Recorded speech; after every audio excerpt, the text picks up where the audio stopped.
Welcome everyone.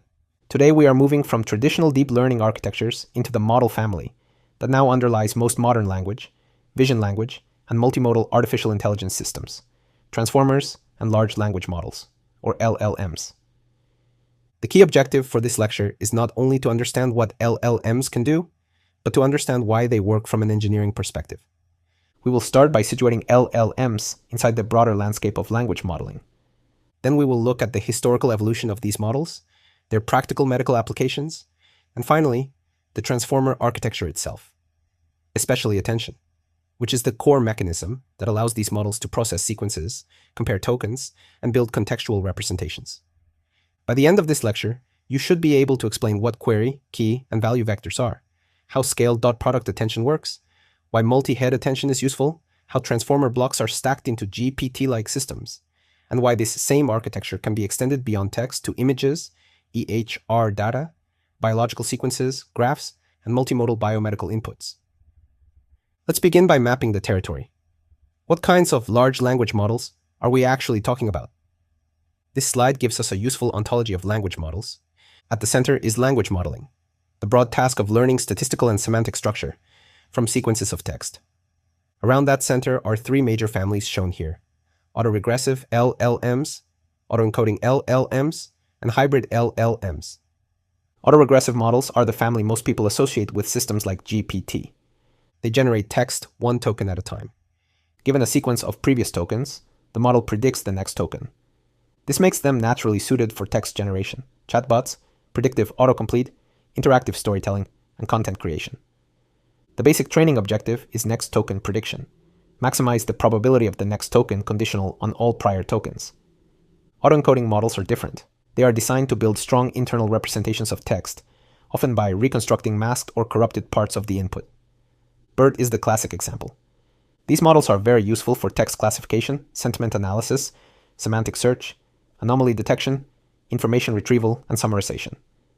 Rather than generating long free-form outputs, they often excel at understanding and embedding text. Hybrid models combine aspects of both. They can be used for conversational agents, advanced content creation, personalized recommendations, comprehensive text analysis, language translation, and intelligence search. In practice, modern systems often blur these categories. A production AI product may use a generative model, a retrieval model, a re-ranker, a classifier, and a summarizer together. From an implementation perspective, the distinction often comes down to the attention mask and the pre-training objective. Autoregressive models use causal masking, so each token can only attend to itself and previous tokens. Autoencoding models often use bidirectional attention and masked token prediction. Encoder-decoder or hybrid systems may use an encoder to understand the input and a decoder to generate the output. Now that we have the taxonomy, let's look at how quickly this field has evolved. This timeline shows the rapid evolution of large language models from roughly 2018 through 2023. A key message is that the field did not jump directly to ChatGPT or GPT-4. It evolved through multiple architectural branches, training objectives, scaling strategies, and open versus closed source ecosystems. Early in the timeline, we see models such as BERT, GPT-1, GPT-2, XLNet, T5, and BART. These established many of the major design patterns: encoder-only, decoder-only, and encoder-decoder transformers. By 2020 and 2021, larger models such as GPT-3, DeBerta, MT5, Switch transformers, Gopher, and Jurassic 1 demonstrated that scale. More parameters, more data, and more compute could produce qualitatively stronger performance. By 2022 and 2023, the model ecosystem diversified dramatically. We see instruction-tuned models, chat models, open-source checkpoints, multilingual models, code models, and multimodal systems. Examples include Instruct GPT, ChatGPT, Llama, Llama 2, Alpaca, Vicuna, Claude, Bard, GPT-4, Bloom, Falcon, MPT, and several vision language or multimodal models. The green labels in this figure indicate models with publicly available checkpoints. This is important because open checkpoints allow researchers and smaller teams to fine-tune, audit, evaluate, and adapt models. Closed-source systems may have stronger proprietary performance, but they are harder to inspect mechanistically. As models grew, innovation shifted from architecture alone to the full training pipeline. pre-training data curation, tokenizer design, distributed training, instruction tuning, reinforcement learning from human feedback, safety filtering, retrieval augmentation, and deployment optimization. Modern LLM performance is therefore not just a function of transformer architecture, it is also a function of data, scaling, alignment, and systems engineering. This following slide frames LLM development as an evolutionary tree. At the bottom are earlier word representation methods, such as word2, vec, glove, and fast text. These methods represented words as vectors, but they did not produce deeply contextual token representations in the way transformers do. From there, the tree splits into major transformer lineages. One branch corresponds to encoder-only models, including BERT and Roberta-like systems. These are strong for representation learning, classification, retrieval, and extraction tasks. Another branch corresponds to the encoder-decoder models, including T5, BART, and related systems, which are strong for sequence-to-sequence tasks such as translation, summarization, and structured generation. A third branch is the decoder-only models, including the GPT family, which became the dominant architecture for open-ended generation and chat. The tree also shows that LLMs are not a single technology owned by one organization. The field includes contributions from Google, OpenAI, Meta, Anthropic, Microsoft, NVIDIA, Baidu, Huawei, AI21 Labs, Hugging Face, and many others. The open source and closed source labels are important because they affect reproducibility, safety evaluation, and the ability to fine-tune models for clinical or global health settings. The three architectural lineages differ primarily in attention directionality. Encoder-only models use bidirectional self-attention. Every token can attend to every other token. Decoder-only models use causal self-attention. Token T can only attend to tokens at positions less than or equal to T. Encoder-decoder models combine both. An encoder builds a representation of the input, and the decoder generates the output using self-attention plus cross-attention to the encoder states. Next, we look at scale and the relationship between model size, access, and performance. This slide emphasizes two major forces in LLM evolution: scale and capability. On the left, each bubble represents a model, with bubble size corresponding to the number of parameters. We see a dramatic increase from early models like BERT and GPT-2 to very large systems such as GPT-3, Palom, Llama, Wudao, Ernie, Pangu, GPT-4 class systems, and others. The dotted horizontal line around 175 billion parameters is a useful landmark because GPT-3 popularized the idea that very large decoder-only models could perform many tasks through prompting alone. But this plot also reminds us that model size alone is not the whole story.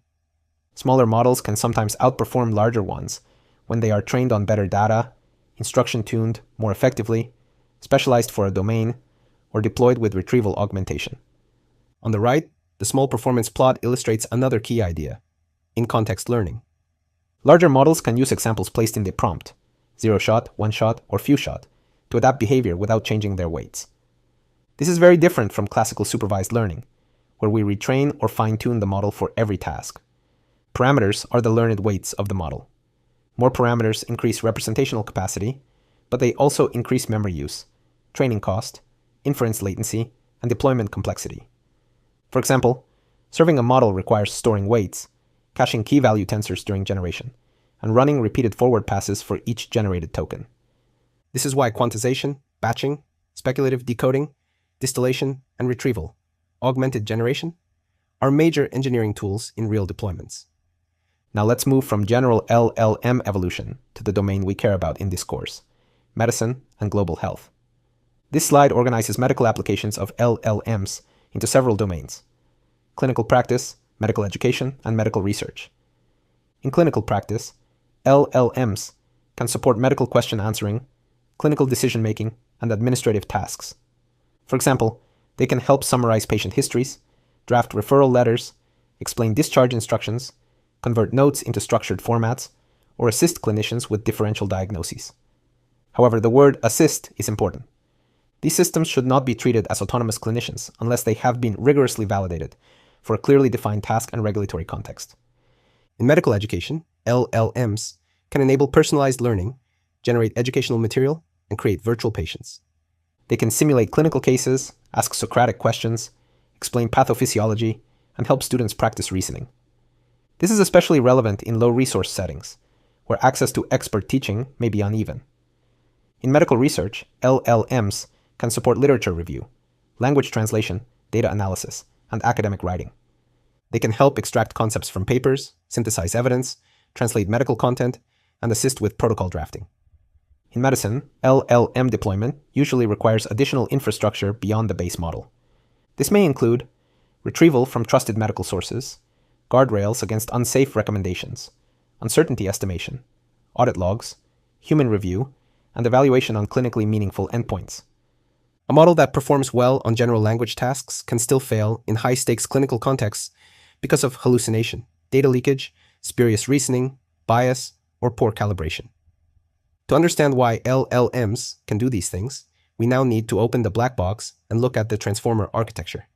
This slide shows the original transformer structure: an encoder stack on the left, a decoder stack in the middle, and zoomed-in views of multi-head attention and scaled dot product attention on the right. The encoder takes input tokens, converts them into embeddings, adds positional encodings, and passes them through repeated blocks. Each one of these blocks contain multi-head self-attention, followed by add and normalize operations, then a feed-forward network, followed again by add and normalize. The decoder has a similar structure, but includes masked multi-head attention, and, in the original encoder-decoder transformer, attention over the encoder output. The key module is multi-head attention. Before attention is computed, the model projects each token representation into 3 learned vector spaces: queries, keys, and values. Queries represent what a token is looking for. Keys represent what each token offers. Values represent the information that will actually be mixed and passed forward. The scaled dot product attention box shows the sequence of operations. Multiply queries by keys, scale the scores, optionally apply a mask, apply softmax to produce attention weights, and then multiply those weights by the values. The standard equation is attention, which is a function of q, k, and v, is equal to the softmax of qk to the power of t over the square root of dk times v. The scaling by the square root of dk prevents dot products from becoming too large as dimensionality increases, which would push the softmax into very sharp, low gradient regions. The mask is essential for decoder-only language models because it prevents a token from attending to future tokens during training and generation. The next slide compresses this into the building blocks used by GPT-like systems. This slide shows the progression from scaled causal attention to multi-head attention, then to a transformer block, and finally to a GPT model. Start on the left. Scaled causal attention is the core operation used in decoder-only language models. Causal means the model is only allowed to use the past and present tokens, never future tokens. This is what makes next token prediction valid. When predicting token t+1, the model cannot cheat by seeing it in advance. The second panel expands this into multi-head attention. Instead of computing one attention pattern, the model computes several attention heads in parallel. Each head has its own query, key, and value projections. One head might focus on syntactic relationships, another on long-range dependencies, another on entity references, and another on local context. We should be cautious not to overinterpret individual heads, but the engineering purpose is clear. Multiple heads let the model learn multiple subspaces at once. The third panel shows the transformer block. A block typically includes layer normalization, multi-head attention, dropout, residual connections, a fully connected feed-forward network, and another residual path. Residual connections are crucial because they let gradients flow through deep stacks and allow each block to refine, rather than completely replace, the representation. The final panel shows a GPT model. Token embeddings plus positional encoding are passed through L-repeated GPT blocks, then through a final normalization and fully connected layer, and finally through a softmax over the vocabulary. During generation, the model repeatedly predicts the next token and appends it to the context. For a decoder-only model, training is parallelized over tokens, because the causal mask allows the model to compute losses for all positions simultaneously. In inference, however, generation is sequential. Each new token depends on the previous tokens. Efficient inference therefore relies heavily on key-value caching, where the model stores the k and v tensors from previous positions so it does not recompute the full history at every generation step. Before going deeper into q, k, and v, let's build intuition for attention as a probability matrix and as a graph. This slide provides an intuitive view of self-attention. On the left is a probability score matrix for the phrase, "Hello, I love you." Rows represent the token doing the attending. Columns represent the tokens being attended to. Each row is a probability distribution produced by softmax, so the entries in a row sum to 1. For example, the row for hello assigns a high weight to hello itself and lower weights to the other tokens. The row for love assigns strong weight to love, but also some weight to I, because the meaning of love in this sentence is connected to the subject. On the right, the same information is represented as a weighted graph. Tokens are nodes, and attention weights are edges. A stronger edge means one token is using more information from another token when constructing its contextual representation.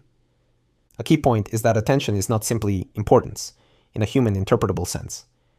Attention weights show how the model routes information during a particular layer and head. They can be useful for interpretation, but they are not a complete explanation of model reasoning. In a real transformer, attention is computed separately for every layer and every head. So instead of one attention matrix, we have many matrices, one per head per layer per example. Each matrix has shape sequence length by sequence length. This is why attention can become computationally expensive for long contexts. Standard full attention scales quadratically with sequence length. Now let's make Q, K, and V concrete. This slide introduces the central mechanics of attention using three complementary visuals. On the left is a grid of query key comparisons. Rows are queries Q1 through Q8, and columns are keys K1 through K8. A specific cell, such as dot open parenthesis, Q4, K, 5 close parenthesis, asks, how compatible is the query vector at position 4 with the key vector at position 5? That dot product becomes an attention score, before scaling and softmax. In the middle is the multi-head attention diagram. Each token representation is projected into Q, K, and V through learned linear layers. The model does not manually assign these vectors, it learns the projection matrices during training. The dot products between Q and K determine where attention goes. The values V contain the information that gets aggregated. On the right is a cosine similarity example with animals. Vectors pointing in similar directions have higher cosine similarity. This analogy helps explain why dot products are useful. They measure alignment in a learned embedding space. But in transformers, the similarity is not fixed. Q and K are learned task-specific projections of the current hidden states. Suppose X has shape batch size by sequence length by hidden dimension.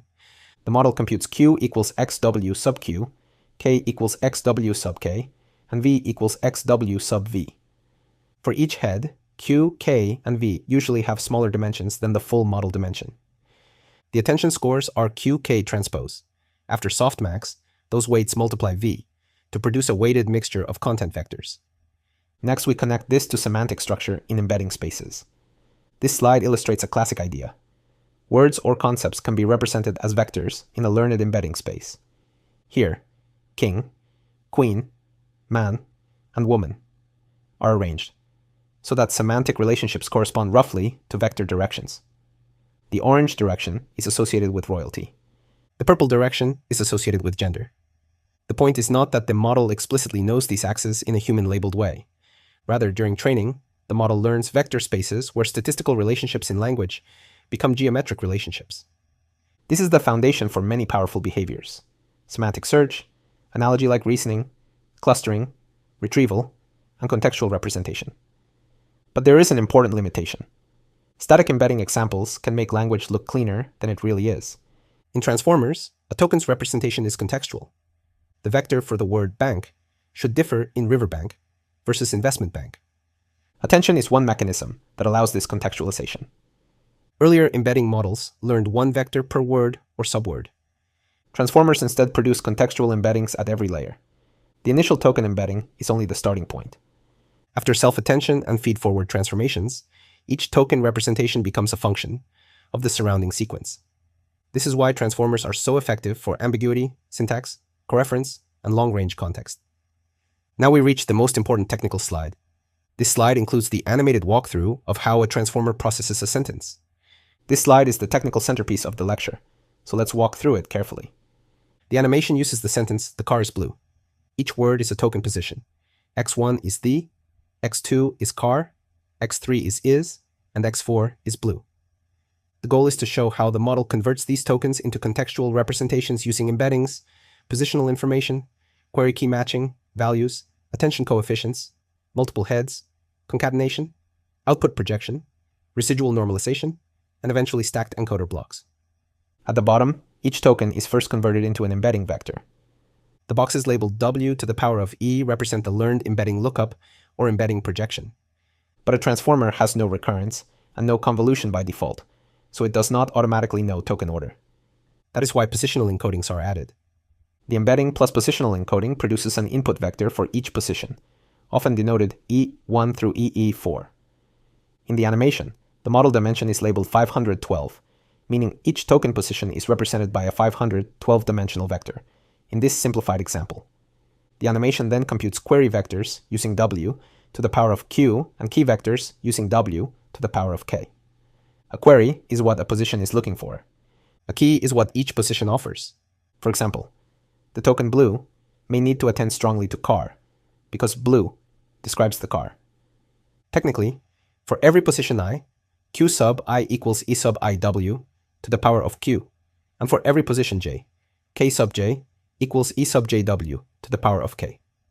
These projections are learned. The animation then shows a grid of dot products Q sub I dot K sub J. This is where every token asks, how relevant is every other token to me? For 4 tokens, there are 4x4 comparisons. In general, for sequence length M, attention scores form an M by M matrix per head. These raw scores are not yet probabilities. Next, the dot products are scaled, typically by dividing by the square root of D sub K, where D sub K is the key dimension for that head. In the animation, each head appears to use 64-dimensional query and key vectors. Scaling prevents large dot products from making the softmax too saturated. Then softmax is applied row-wise, producing attention coefficients. Each row now sums to 1. Row I tells us how much position I attends to every source position J. The animation then computes value vectors using W to the power of V. Values are the actual content payload. The Q and K dot products decide the routing. V provides the information that is routed. This distinction is essential. Q and K determine compatibility. V contains the information that will be mixed. The attention coefficients are multiplied by the value vectors, and then added together. For position I, the output is a weighted sum of all value vectors. Z sub I equals sum over J of alpha sub ij times Vi sub j. Here alpha ij is the attention weight from position I to position j. So the representation of each token becomes contextual. Blue can carry information from car can carry information from D, and blue, and so on, depending on the learned attention pattern. The animation shows multiple self-attention heads. Each head performs the same mathematical operation, but with different learned projection matrices. One head may learn local syntactic patterns. Another may learn subject-attribute relationships. Another may track long-range dependencies. The slide visually shows 3 heads for simplicity. It labels each head dimension as 64, and the concatenated output as 3 times 64, equals 192. In the original transformer base model, there are typically 8 heads with 64 dimensions each, producing 512 dimensions after concatenation. The principle is the same. The outputs from the heads are concatenated and pass through an output projection W to the power of O. This projection mixes information across heads and maps the concatenated vector back into the model's hidden dimension. In the animation, W to the power of O maps the displayed multi-head output back to a 512-dimensional representation. Next comes the residual connection and normalization. The attention output is added back to the input representation, and the result is normalized. This is what add and normalize means.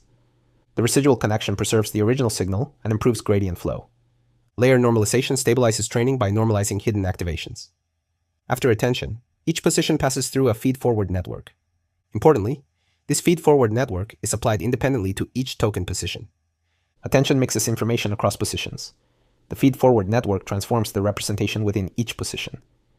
Usually, it is a 2-layer MLP with a nonlinearity, often expanding the dimension and then projecting it back down.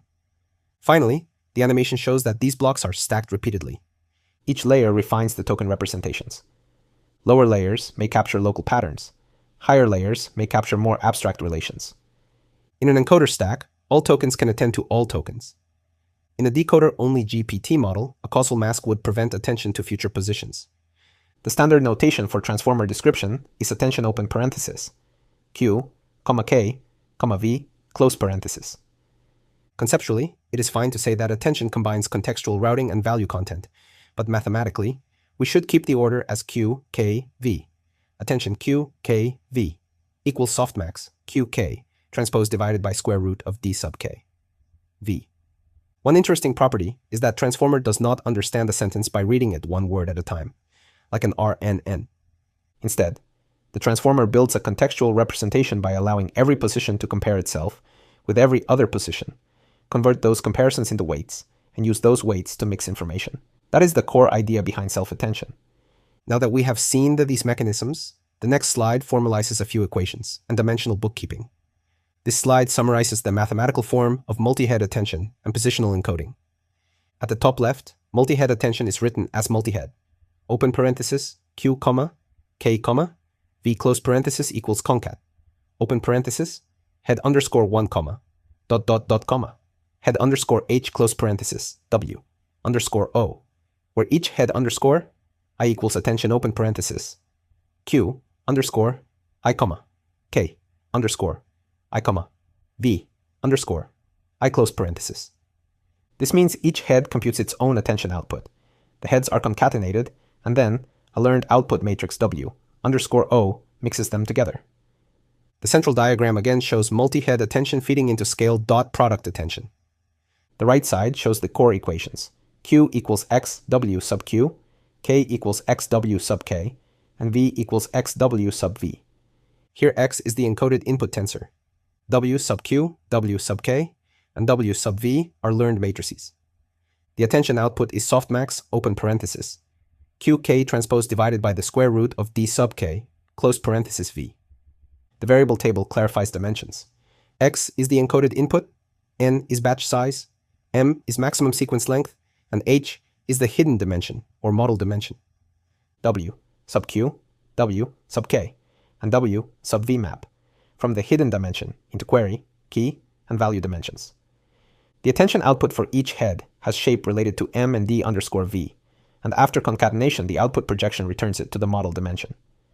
On the left, the positional encoding equations are the classic sinusoidal encodings from the original transformer paper. Even positions use sine, and odd positions use cosine. Pe of pos, 2, I equals sine of pos over 10,000 to the power of 2, I over h, and Pe of pos, 2, I plus 1 equals cosine of pos over 10,000 to the power of 2, I over h. The idea is to give the model a smooth, continuous representation of position at multiple frequencies. In modern systems, positional information may be implemented in several ways: fixed sinusoidal encodings, learned absolute position embeddings, relative position biases, rotary positional embeddings, or other variants.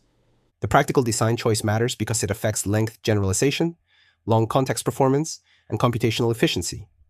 But the fundamental need is the same. Without positional information, self-attention alone is permutation equivariant and cannot distinguish the car is blue from a shuffled sequence, using only token content. So far we have focused on text. The next slide shows why transformers now go far beyond language. This slide shows that transformers are no longer limited to natural language.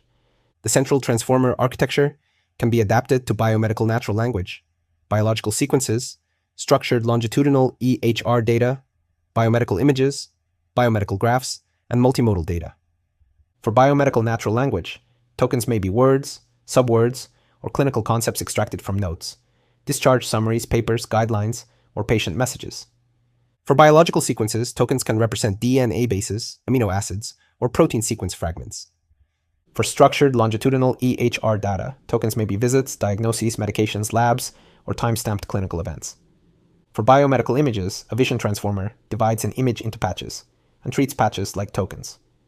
For biomedical graphs, the model may represent molecular structures, protein interactions, patient similarity networks, or knowledge graphs.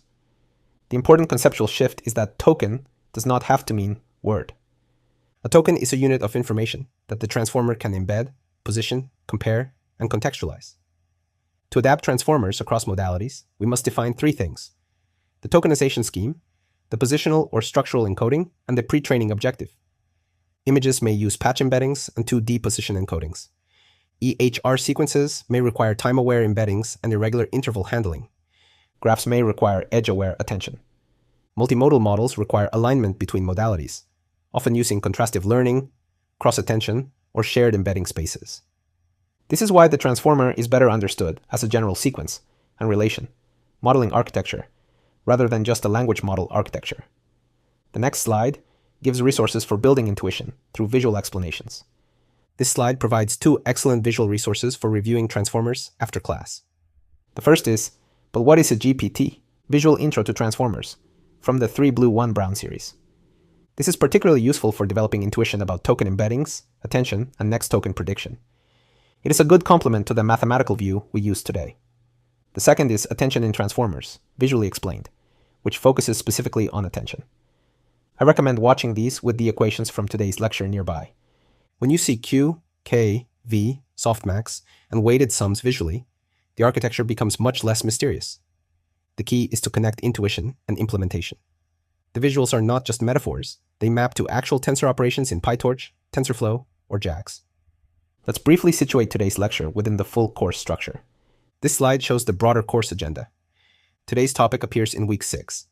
Deep sequence and language models, including LSTMs, RNNs, and LLMs, connected to cancer case studies and an anemia research dataset. The course has intentionally built toward this point. We started with baseline machine learning, then neural networks, then computer vision, then advanced computer vision and vision transformers. Today, we connect sequence modeling and language modeling to the transformer architecture. Later in the course, we move into project definition, GANs, graph neural networks, reinforcement learning, fairness and bias, applied global health case studies, and regulation. This sequence matters. LLMs are not isolated tools. They sit inside a larger AI ecosystem that includes classical ML, CNNs, VITs, GNNs, RL, data engineering, evaluation, ethics, and deployment constraints. For global health interventions, the strongest solutions often combine multiple methods rather than relying on one model class. Now let's close with the core readings and software resources. The resources listed here include chapters on deep learning for computer vision and the vision transformer paper. An image is worth 16 by 16 words. Even though today's lecture focuses on language models, the VIT paper is relevant because it shows how the transformer idea can be transferred to images by treating image patches as tokens. The software resource is Google Colab, which is useful for experimenting with transformer models without needing to configure a local GPU environment. In future lectures, we will learn more about vision and multimodal transformers, building on today's foundations. Thank you for tuning in, and see you next time.